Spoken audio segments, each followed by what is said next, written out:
Film की शुरुआत Frank के राजा और उसकी पत्नी एलियाना से होती है, जो दोनों भी हॉस्पिटल की तरफ बढ़ रहे थे क्योंकि एलियाना बच्चे को जन्म देने वाली है। लेकिन दुर्भाग्य से थोड़ी दूर आने के बाद उनकी घोड़ा गाड़ी फिसलकर खाई में गिर जाती है, जिससे एलियाना बुरी तरह घायल हो जाती है। तब अपने आखिरी वक्त में वो फ्रैंक से विनती करती है कि हमारे बच्चे को किसी भी तरह बचा लो। मैं नहीं चाहती कि मेरे साथ मेरा बच्चा भी चल बसे, क्योंकि शायद ही मैं बच पाऊंगी।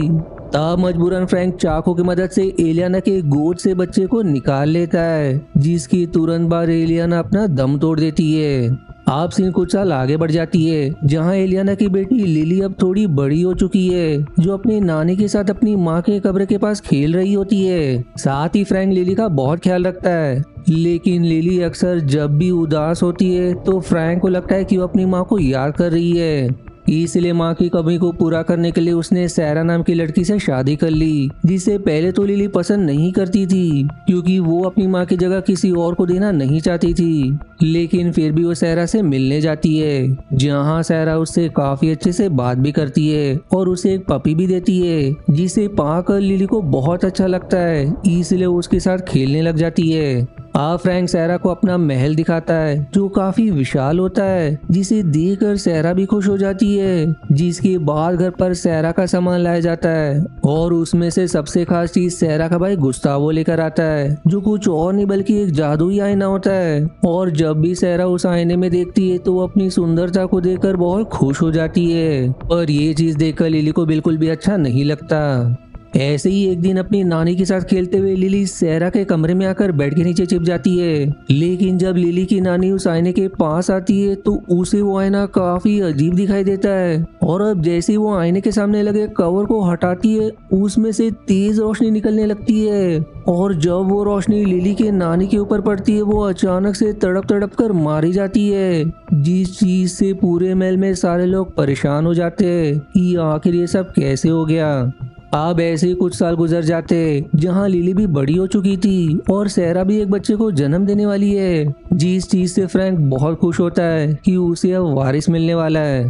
पर वहीं पिछले बार की तरह कोई दुर्घटना ना हो, वो डॉक्टर को ही घर बुला लेता है ताकि सैरा को हॉस्पिटल ना जाना पड़े। लेकिन किस्मत अब भी फ्रैंक का साथ नहीं देती, क्योंकि बच्चा जन्म लेते ही अपना दम तोड़ देता है, जो जानकर फ्रैंक बिल्कुल टूट सा जाता है।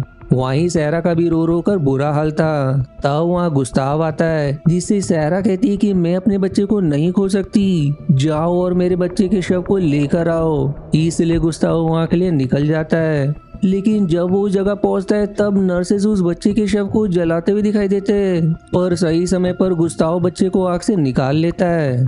इधर सैरा उस आईने के सामने रो रही होती है, जो फिर आईने से कहती कि चाहे कुछ भी हो जाए, मुझे मेरा बच्चा वापस चाहिए। तब उसका रिफ्लेक्शन उसके सवालों का जवाब देने लगता है, जहां रिफ्लेक्शन वाली सैरा असली सैरा से कहती है कि अगर तुम्हें तुम्हारा बच्चा वापस चाहिए तो तुम्हें लिली को मारकर उसका दिल खाना होगा, तभी जाकर तुम अपने बच्चे को वापस पा सकती हो। जो जानकर सैरा हैरान हो जाती है, पर मतलबी सैरा अपने बच्चे की खातिर दूसरे के बच्चे को मारने के लिए अंत में तैयार हो जाती है। इसके बाद लिली पीटर नाम के लड़के से बात कर रही होती है, और उनके बातों से हमें पता चलता है कि वो दोनों भी एक दूसरे को पसंद करते हैं। अब उसके जाने के बाद वहाँ गुस्ताव आता है, जिसे सैरा ने भेजा था ताकि वो लिली को मारकर उसका दिल निकाल सके। तब गुस्ताव के हाथ में हथियार देखकर लिली वहाँ से भागने लगती है और भागते हुए गड्ढे के अंदर गिर जाती है। इसलिए गुस्ताव उसे ढूंढ नहीं पाता, जिसके बाद वहाँ से चला जाता है। तब मौका देख लिली भी वहाँ से निकल जाती है। अब गुस्ताव लिली के ना मिलने से काफी परेशान होता है, इसलिए वो एक घोड़े को मारकर उसका दिल निकाल लेता है और सैरा को ये झूठ कहता है कि ये लिली का ही दिल है, जो देखकर सैरा एकदम खुश हो जाती है। और फिर वो उस दिल को पकाकर फ्रैंक के साथ खाने लगती है। तभी एक सिपाही आकर फ्रैंक को खबर करता है कि लिली का काफी समय से कुछ पता नहीं चल रहा और उसका घोड़ा भी हमें मरा हुआ मिला, जो जानकर फ्रैंक एकदम हैरान हो जाता है। इसलिए वो सारे लोगों को उसे ढूंढने में लगा देता है। दूसरी तरफ लिली काफी समय से भाग रही होती है। तब भागते हुए उसे जंगल में घर दिखाई देता है, इसलिए वो आराम करने के लिए उसके अंदर प्रवेश कर जाती है, जहां उसे एक सूखा ब्रेड का टुकड़ा मिलता है, जिसे वो खाकर वहीं सो जाती है। इधर फ्रैंक सिपाहियों के साथ जंगल में लिली को ढूंढ रहा होता है और काफी तेज बारिश के कारण वो घोड़े से नीचे गिरकर घायल हो जाता है। वहीं सारा काफी खुश होती है कि उसने लिली का दिल खा लिया, जिससे अब उसे उसका बच्चा वापस मिल जाएगा। लेकिन तब आईने में से उसका रिफ्लेक्शन सारा से कहता है कि गुस्ताव ने तुम्हें धोखा दिया है, लिली अब भी जीवित है। उसने तुम्हें लिली का नहीं बल्कि उसके घोड़े का दिल दिया था। जो जानकर सारा एकदम गुस्सा हो जाती है और इसी गुस्से में गुस्ताव के ऊपर काला जादू कर देती है, जिससे गुस्ताव खुद को ही मारकर अपनी ही जान ले लेता है।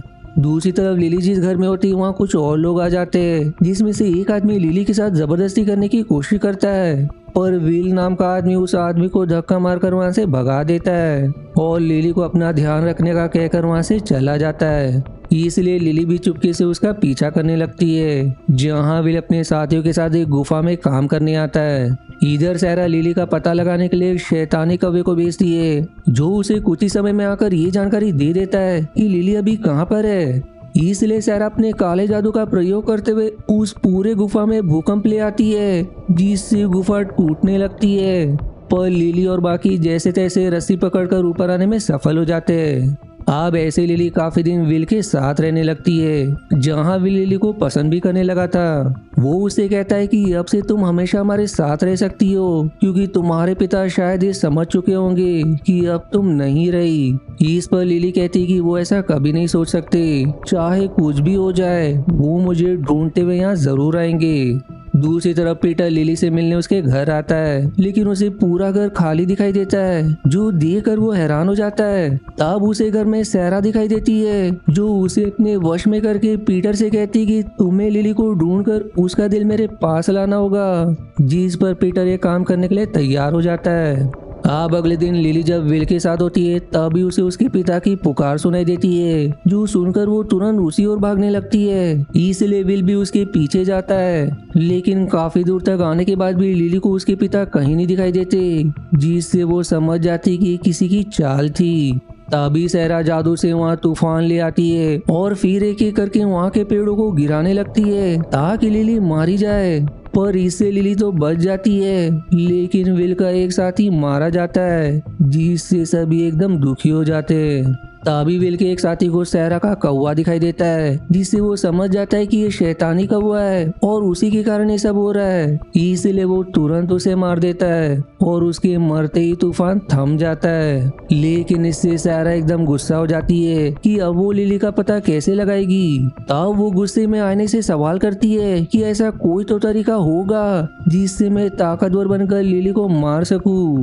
इस पर रिफ्लेक्शन वाली सारा कहती है कि अगर तुम फ्रैंक का खून पी लो तो तुम ज्यादा शक्तिशाली बन जाओगी, जो जानकर सारा ऐसा ही करती है। और अब वो जैसे ही फ्रैंक का खून पीती है वो शैतान बुजुर्ग जादूगरनी में बदल जाती है, जो अब जहरीला सेब लेकर लिली को मारने निकल पड़ती है। अब कुछ देर सफर करने के बाद सारा लिली के पास पहुंच ही जाती है, जहाँ सारा के बुजुर्ग दिखाई देने के कारण लिली उसे पहचान नहीं पाती। तब सारा उसे बहलाने की कोशिश करती है ताकि वो जहरीले सेब को खा ले, और उसके बातों में आकर लिली उस सेब को खा भी लेती है, जिससे वो पैरालाइज होकर वहीं गिर पड़ती है। लेकिन तभी वहाँ विल आ जाता है, जिसे देखकर सारा वहाँ से भाग निकलती है। पर लिली की ऐसी हालत देखकर विल को काफी बुरा लगता है। उसे लग रहा था कि लिली अब मर चुकी है, इसलिए वो अपने साथियों के साथ मिलकर लिली को ताबूत के अंदर डालकर उसे दफनाने की तैयारी करने लगता है।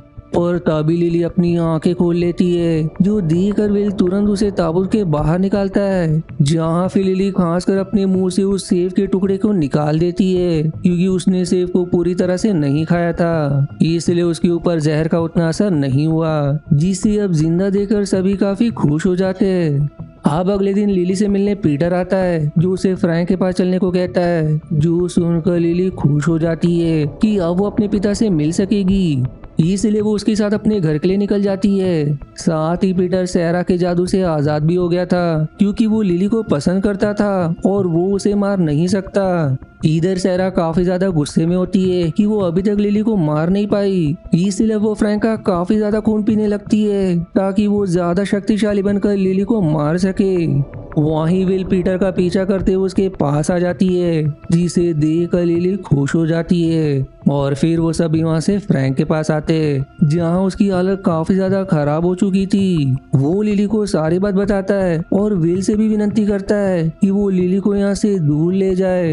इसलिए विल लिली को वहाँ से ले जाने लगता है। इधर अब सारा पीटर को घर से नीचे गिराकर उसकी हत्या कर देती है, क्योंकि उसने लिली को नहीं मारा था। वहीं अब लिली विल से कहती है कि तुम जाकर मेरे पिता को बचाओ, तब तक मैं सैरा के पास जाती हूँ ताकि उससे सवाल कर सकूं कि आखिर वो ये सब क्यों कर रही है। और जब वो सैरा के पास आकर उसे इसका कारण पूछती है, तब वो उसे कहती है कि ये सब मैंने अपने बच्चे को पाने के लिए किया और उसके लिए मैं कुछ भी कर सकती हूँ। जिसके बाद वो लिली पर हमला भी कर देती है, लेकिन तब लिली उस आने को तोड़ देती है जिसके साथ सैरा बिल्कुल जुड़ चुकी थी। और अब जैसे जैसे वो आईना टूटता है, सैरा भी कमजोर होने लगती है और फिर एक धमाके के साथ वो आईना ब्लास्ट हो जाता है, जिस आग में जलकर सैरा भी मारी जाती है।